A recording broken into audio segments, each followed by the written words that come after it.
72 یقین کی حالت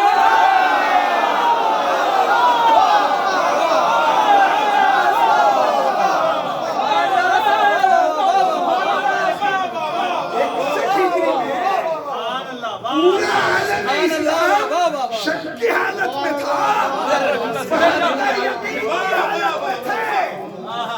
اور پھر آج تمام سپر پاور ملکوں سمیت پوری دنیا حالت شک میں ہے، حزب اللہ حالت یقین۔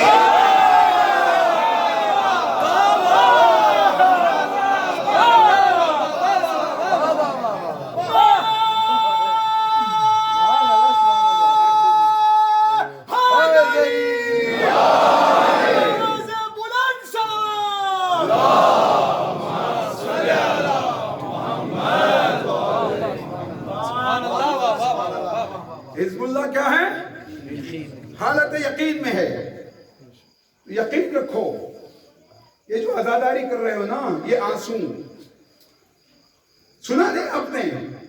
من بکا او ابکا او تباکا وجبت لہ الجنہ، جو روئے یا رلائے یا رونے کی صورت بنائے جنت اس پر واجب ہو جاتی ہے۔ لیکن اتنا ہی نہیں کہا حدیث میں، فوراً اس کے بعد کہا عارفن بحق، شرط یہ ہے کہ حسین کی حق کو پہچانو، حسین کے حق کو پہچانو، عارفن بحق، حسین کے حق کو پہچانو۔ آنسو بھی بہا رہے ہو اور بیٹھ کر سوچ بھی رہے ہو کہ بخشش ہوگی کہ نہیں، آنسو بھی بہا رہے ہو اور بیٹھ کے سوچ بھی رہے ہو کہ بخشش ہوگی کہ نہیں ہوگی۔ یقین رکھو، دیکھو عزاداری فیض نہیں ہے آپ لوگوں کے لیے، عزاداری مقصد ہے۔ ایک ہوتا ہے فیض اور ایک ہوتا ہے مقصد۔ میں اس کی وضاحت کر رہا ہوں، میں والفجر پر اس لیے آ رہا ہوں کہ والفجر کی آخری جو آیت ہے یا ایتھا النفس المطمئنہ، تو سورہ والفجر کا پیغام ہے نفس کا یقین۔ پیغام کیا ہے؟ پیغام نفس کا یقین۔ اگر یقین ہو تو محبوب دور بھی ہو تو نفس مطمئن رہتا ہے۔ اگر یقین ہو تو محبوب دور بھی ہو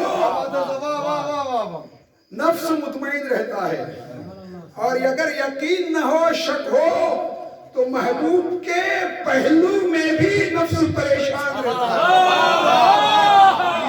رسول کے ساتھ قبر میں آنسو بہائے جا رہے تھے، شک کے آنسو پہ جنت نہیں ملا کرتی۔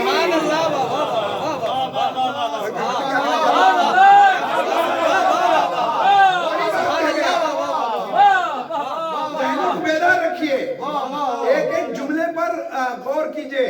ایک ہوتا ہے فیض، لطف آ رہا آپ کو؟ جلدی ختم کروں دے؟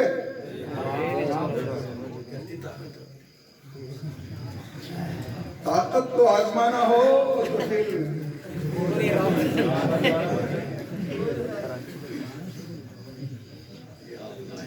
بلند آواز میں صلوات پڑھیں محمد پر۔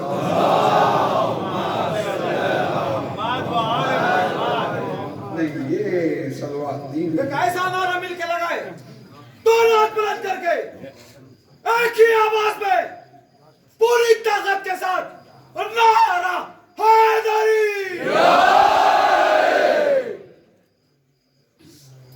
دیکھیے یہ صلوات جو ہے نا بڑی اہم چیز ہے، اس کی اہمیت کو اپنی نگاہ میں رکھنا۔ اس کی اہمیت کو جناب سلمان فارسی مسجد میں بیٹھے ہوئے تھے، ان کا کام ہی تھا مسجد میں بیٹھنا۔ میں آپ کو بتا رہا ہوں، دیکھیں کھل کے جناب سلمان فارسی کا کام کیا تھا؟ مسجد میں بیٹھنا، صرف ان کا کام ہی مسجد میں بیٹھنا تھا. یہ جہاں بھی جاتے تھے، جتنی جنگوں میں گئے، جنگ خندق میں بھی، جنگ خیبر میں بھی اور جنگوں میں بھی، ان کا صرف کام تھا خبر دینا. ان کا کام تھا میسج پہنچانا، رسول اللہ تک میسج پہنچانا، اور رسول کے بعد بھی اہل بیت تک میسج پہنچانا. ان کا کام تھا صرف مسجد میں بیٹھنا. اگر کوئی بھولا بھٹکا مسافر آ جاتا تو اسے علی کا دروازہ دکھا دینا.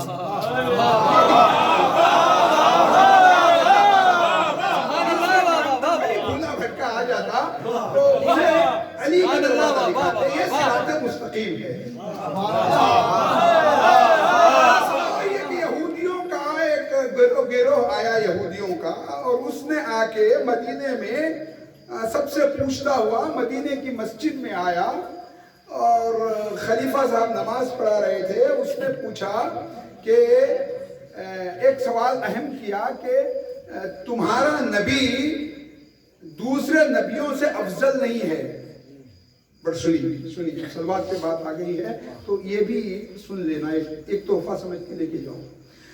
تمہارا نبی دوسرے نبیوں سے زیادہ افضل نہیں ہے. تم لوگ کہتے افضل الانبیاء، افضل نہیں ہے، افضل نہیں ہے. تو کسی نے جواب نہیں دیا. سلمان نے کہا جہاں سے جواب ملتا ہے چلو میں تمہیں وہاں لے جاتا ہوں. یہودیوں کو لے کر امیر المومنین کے دروازے پر آئے. امیر المومنین باہر آئے. کہا سلمان کیا ماجرا ہے؟ کہا یہ لوگ کچھ سوالات لے کر آئے ہیں مولا. علی نے کہا کیا سوالات ہیں تمہارے؟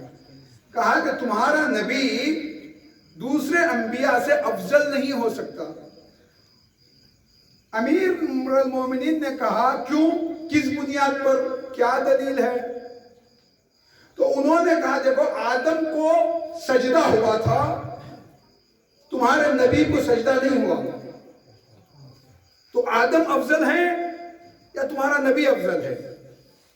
نظریاتی بارڈرز کی حفاظت، نظریاتی بارڈرز کی حفاظت. امیر المومنین نے کہا آدم کو سجدہ ہوا تھا، وہ ختم ہو گیا، لیکن محمد پر درود ابھی تک چل رہا ہے.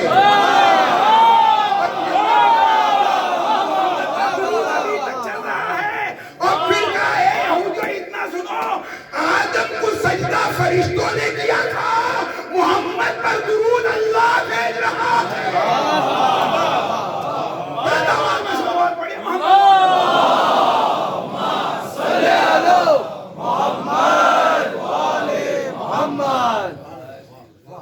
بات سمجھ میں آئی نا فضیلت کی؟ جی ایک ہوتا ہے فیض. میں میرے نوجوانوں سے کہتا ہوں کل سے عہد کریں گے آپ لوگ میرے ساتھ یہ عہد کریں گے. اگر سننا ہے مجھے، یہاں مجلس ہونی ہے، ایک عہد اس فرش اعضاء پر بیٹھ کے کریں گے کہ کل جو بھی یہاں آئے گا بغیر مغرب و عشاء کی نماز پڑھے نہیں آئے گا.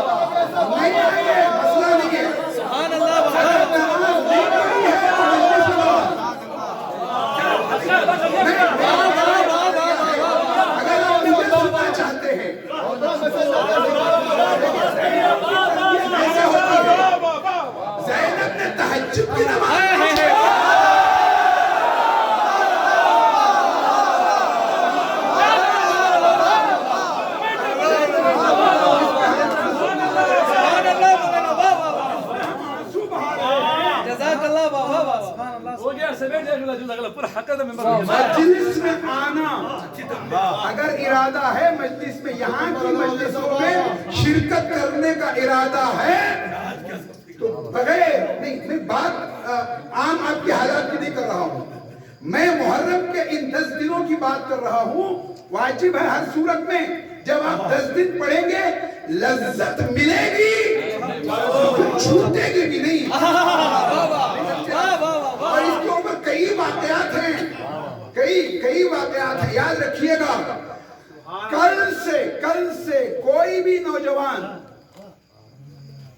جو اس فرش عذاب پہ آنا چاہتا ہے وہ نماز پڑھ کے, مغرب و عشاء کی نماز پڑھ کے آئے گا. اگر نہیں پڑھی ہے تو نہیں آئے گا. یہ طے کر کے جائیں. آپ لوگ کریں گے طے؟ ہاتھ اٹھائیے دیکھتا ہوں.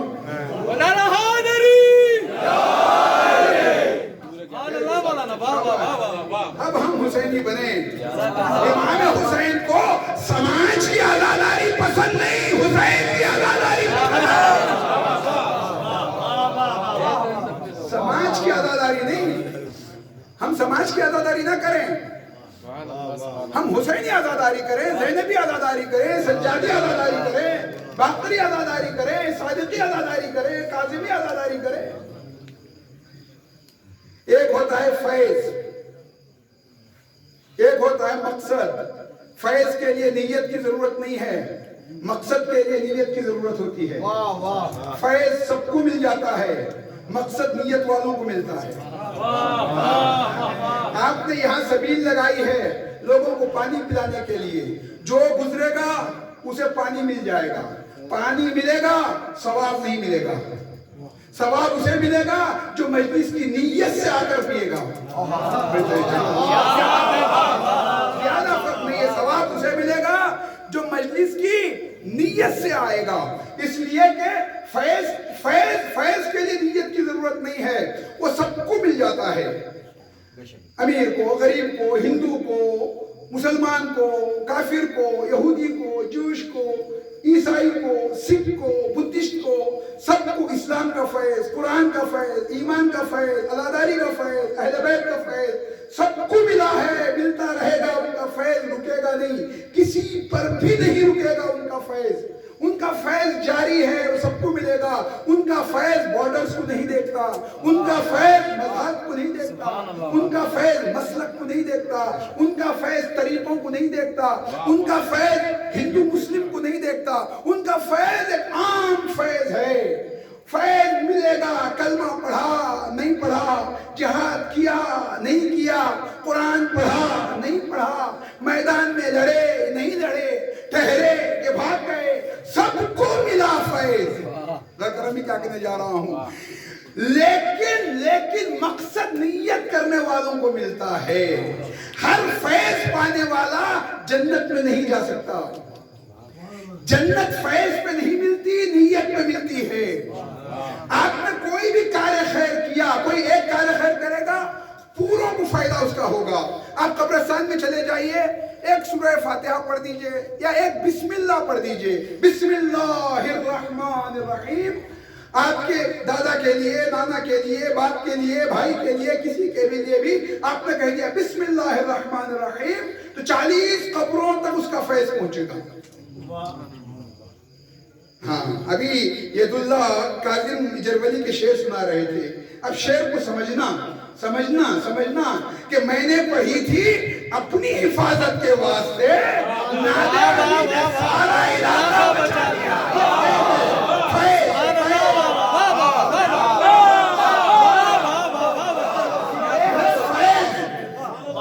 میں نے پڑھی تھی اپنی حفاظت کے واسطے, نادر علی نے سارا علاقہ بچا لیا.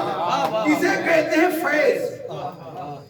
یہ فیض ہے, یہ سب کو ملتا ہے, سب کو ملتا ہے.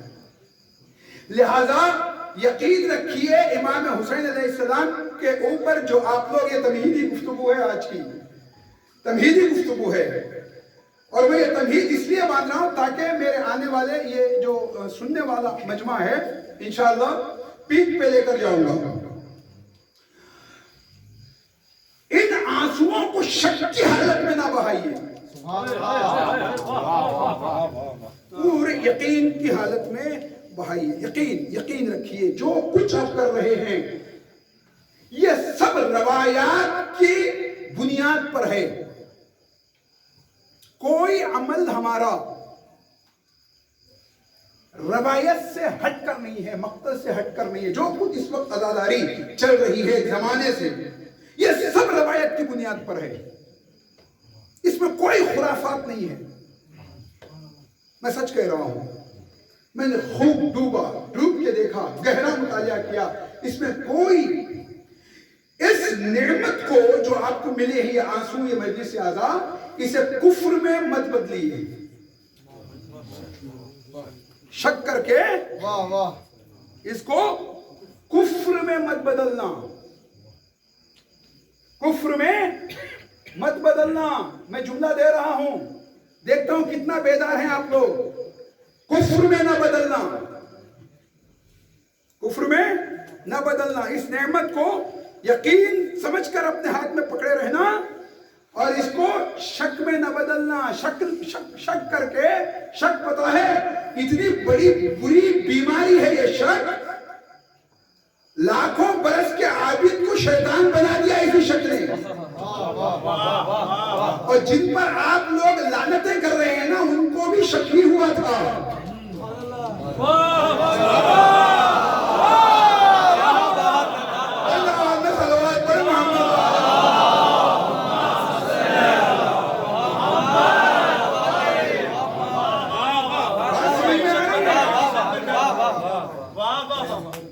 گہرائی میں نہیں، بیداری میں رہیے. میں پھر ایک بیداری اور گہرائی کا بھی فرق بتاؤں گا آپ کو. توجہات کو میری طرف رکھیے. أَلَمْ تَرَ إِلَى الَّذِينَ بَدَّلُوا نِعْمَةَ اللَّهِ كُفْرًا. نون والقلم وما يسطرون. قسم کی آیتیں ہیں. میری گفتگو ابھی قسم کے مرحلے میں ہے. أَلَمْ تَرَ إِلَى الَّذِينَ بَدَّلُوا نِعْمَةَ اللَّهِ كُفْرًا. اے رسول، کیا تم نے انہیں نہیں دیکھا جو اللہ کی نعمت کو شک پہ لا کے، شک کی وجہ سے کفر میں بدل دیا؟ کیا آپ نے نہیں دیکھا؟ مسلمانوں نے نعمت کا ترجمہ کیا. اب دیکھیے، میں نے پرسوں کی ایک مجلس میں کہا تھا کہ الفاظ کے سر پر نہیں اڑتے معنی الفاظ کے سینے میں اتر کر دیکھو. الفاظ کے سر پر نہیں اڑتے معنی الفاظ کے سینے میں اتر کر دیکھو. نعمت کو کفر میں بدل ڈالا. نعمت کا مسلمان، جتنی بھی تفاسیر ہیں، آپ جا کے تفسیریں دیکھیے مسلمانوں کی، انہوں نے کہا نعمت کو بدلنے کا مطلب یہ ہے کہ اللہ تعالیٰ نے داڑھی دی تھی، شیو کر کے آ گئے، نعمت کو کفر سے بدل دیا.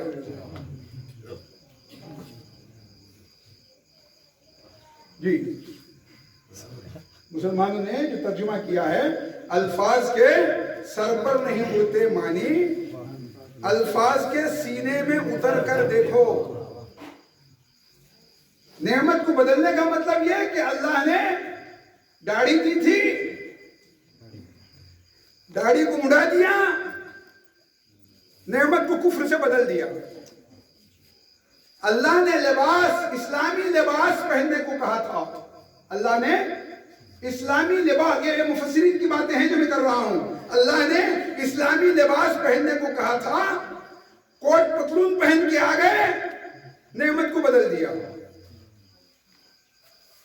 اللہ نے اسلامی کھانا کھانے کا حکم دیا تھا، چائنیز کھانا کھانے لگے، نعمت کو بدل دیا. الفاظ کے سر پر نہیں اڑتے معنی. جب باب العلم کے دروازے کو چھوڑا تو انجام یہی ہوگا. اچھا، میں آپ سے ایک سوال کرتا ہوں، مجھے بتانا. میں آپ سے ایک سوال کرتا ہوں، اسلامی کھانے کی تعریف کیا ہے؟ اسلامی کھانا کیا ہے؟ حلال. شاباش. اسلامی کھانا یعنی حلال کھانا. کیونکہ حلال کھاؤ گے تو کبھی بغض حسین دل میں پیدا نہیں ہوگا.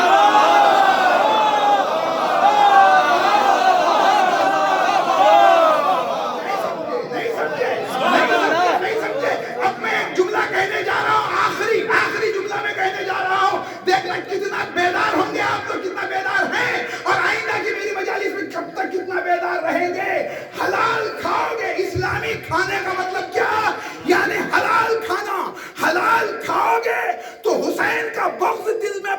نہیں ہوگا. اس ملاوٹ کی دنیا میں جہاں ہر چیز میں ملاوٹ ہے، یہاں تک کہ میں نے ایک کلپ بھی آپ لوگوں نے سنی ہے، زہر میں بھی ملاوٹ ہے. جب ہر چیز میں ملاوٹ ہے، کوئی چیز پیور نہیں ہے، کوئی چیز خالص نہیں. توجہ تو میری طرف رکھیے، دیکھو کون بیٹھتا ہے یہاں. کوئی چیز 2022 میں کہیں سے بھی مجھے اسلامی کھانا لا کے بتا دو، کسی ہوٹل سے لا کے بتا دو، نہیں ملے گا. کسی ریسٹورنٹ سے نہیں ملے گا. کسی مقدس مولوی کے گھر سے بھی اسلامی کھانا نہیں ملے گا. اس ملاوٹ کی دنیا میں اسلامی کھانے کی تلاش ہے تو حسین کی مجلس کے بعد تبرک ہے.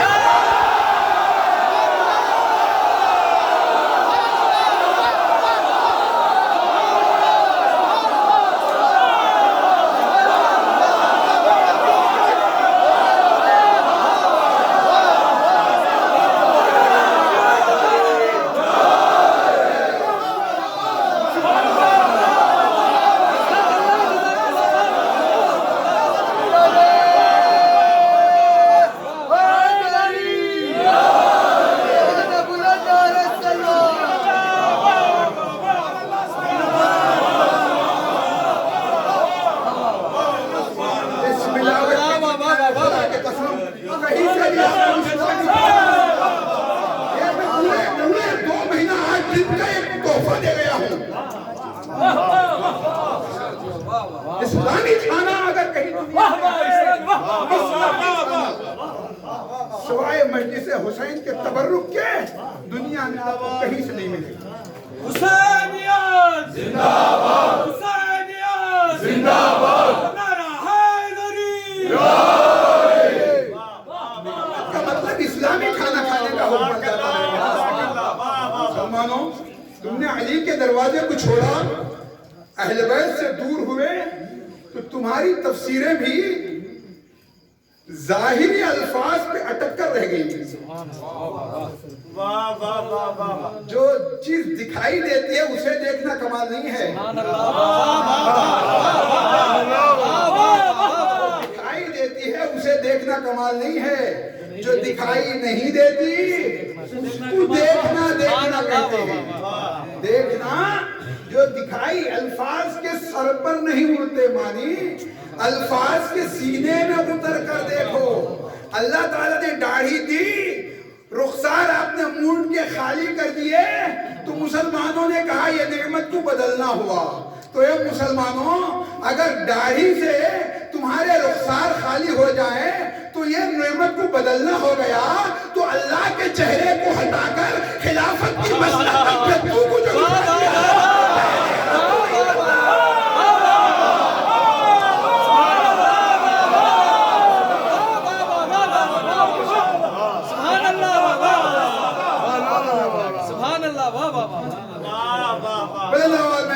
پڑے محمد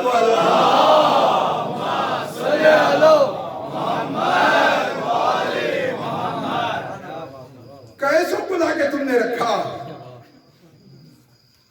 رسول کے مقابلے میں ابو سفیان، علی کے مقابلے میں معاویہ،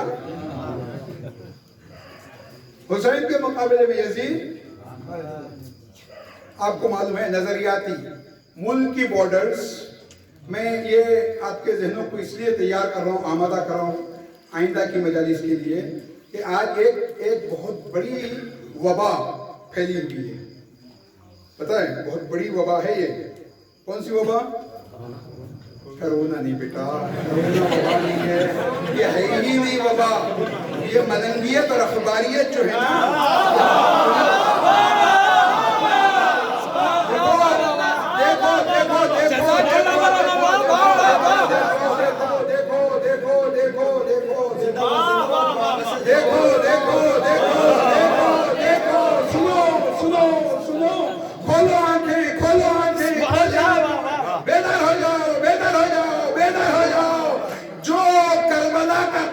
نہیں پڑے گا وہ یا تو القاعدہ ہوگا یا ہماری ہوگا یا مقصر